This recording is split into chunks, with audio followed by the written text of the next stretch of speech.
Is investing in an IPO risky?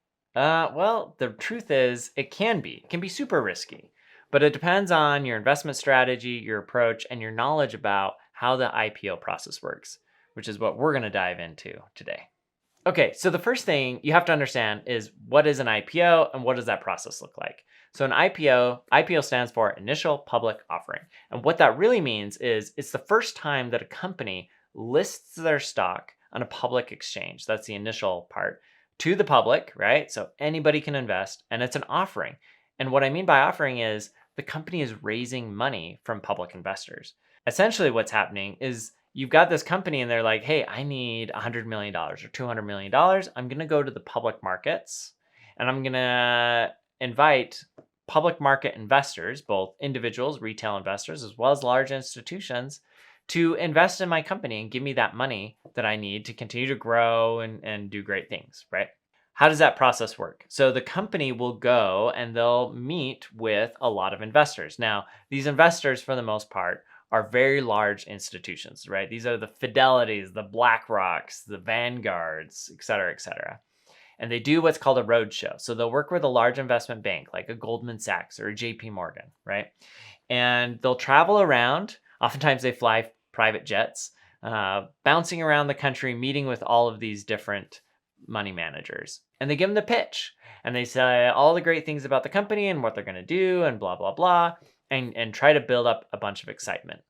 And then Goldman will go back and they'll call up all of these investors and be like, hey, you met with the company. What do you think? Do you want to buy into this raise, this offering that we're going to do? And they'll start building what they call the book. Now, the book is not really a book. It's basically just like a list of investors that want to buy shares in this company. And they'll start teasing out the price like, hey, how much do you want to buy and at what price? And people will make these bids. You know, Fidelity will say, hey, yeah, you know what? We want to buy, 1 million shares at 15 a share, right? Or whatever it might be. And so Goldman goes around and start building up this book and building interest and trying to get some guidance around where the stock price should end up. And the implied value of the company. And so that's where you see ranges where like Goldman will come out and they'll say, hey, we got this company, we're targeting a range of $15 to $20 a share. We don't know where it is yet, right? They'll collect all these indications of interest, if you will, from these investors. And these investors are incentivized to pay a higher price to make sure that they get a piece of the deal if they're really interested in it, right? So for example, maybe the offering is oversubscribed, lots and lots of investors are trying to get in, then Goldman Sachs will raise the price until it's no longer oversubscribed, right? There aren't more investors trying to invest than there is equity available to be sold. So all of this happens over the course of a few weeks, and then Goldman will look at it and they'll say, okay, you know what? We're going to price this thing at $20 a share, let's say. And what they do is they actually go and they buy that many shares from the company. And they transfer over the money, the $100 million or whatever it might be, to the company. And then they've got their lineup of all these investors. And they go to those investors and they say, okay, we're going to sell you these shares that we just bought as the intermediary. Now, Goldman in that case is highly incentivized to move as many shares as possible and to make sure that they're not stuck with any shares. And so there's a lot of speculation that what that then infers is that Goldman or whatever investment bank is leading this process, they're going to underprice the shares a little bit because they want to make sure they all get out the door, right? They don't want to be caught left holding the bag with any of these shares. So they underprice it a little bit. And what that does is all of these large financial institutions are also incentivized to buy because on the first day they could see an immediate pop. And then what happens is when Goldman or the investment bank sells these shares to these large institutional investors, these large institutional investors can immediately start selling it to the general public, which is when you and I, for the most part, can invest in these companies. That's, though, where you see this pop. So Goldman may price it at $20 a share. You have all these institutions come in, they buy it to $20 a share. Then the company is now, the shares are now tradable, broadly speaking. And so these institutions can take the 100 million that they invested in the company and they can start, and the shares that they bought, and they can start selling these to retail investors and to other institutions that weren't able to invest. And that's where you see this pop usually in the IPO price, right? Because you might have a retail investor who says, I think $20 a share is like crazy cheap.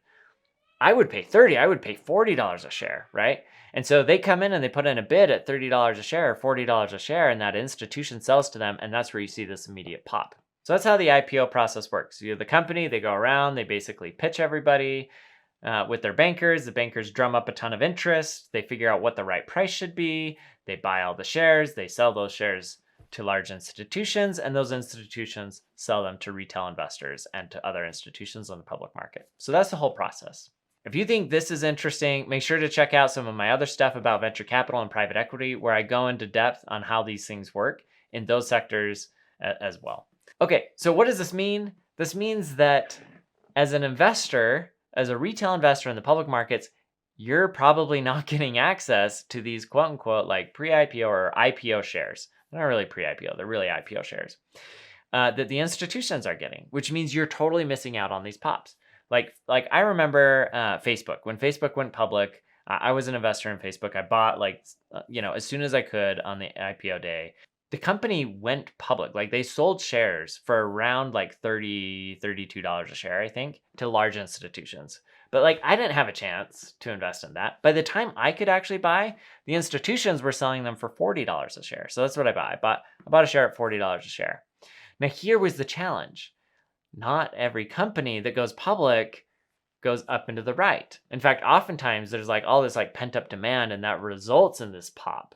But if you look at like long-term trends and charts, a lot of companies like they go public and they see this initial pop and then they like slowly decline, particularly in this environment, for a long time before they start coming out of it and see long-term growth. Now, there are always exceptions to that.